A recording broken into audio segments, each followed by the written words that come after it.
টা খাইয়ালাম খাইতে খাইতে আপা উনি চলে আসবে। ওকে আচ্ছা আকবর জি আপা। চায়ের সাথে বিস্কিট দাও না কেন? শুরুতেই গলদ। প্রথম দিন এসে আমার বই নষ্ট করে ফেলেন, এখন কি পড়বো? Sorry extremely sorry. সরি বললেই সবকিছু সলভ হয়ে যায়, এত ইজি। আচ্ছা আমি পরিষ্কার করে দিই। পরিষ্কার করা তো আপনার কাজ না।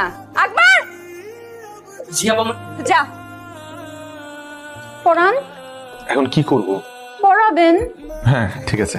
স্যার আজকে আমার পড়ার মুড নাই, আপনি চলে যান। কোথায় গেছে মুড? মানে কতক্ষণে ফিরতে পারে মনে? মুড আর আজকে আর আসবে না। আজকে আর আসবেই না। কি হলো, বসে আছেন কেন? যান। হ্যাঁ যাই, না হলে আকবরের মতো আমার নাম ধরে ডাক দিবে আবার। আসি। আচ্ছা তোর নতুন স্টুডেন্টের খবর কি? ভালো না, মনে হয় না স্টুডেন্টের বেশি দিন পড়াইতে পারবো। কেন?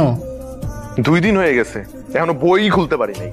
এটা পড়তেই চায় না, পিচ্ছি কিন্তু ধান না মরিচের মতো। কথার কি জাজ ওরে বাবা।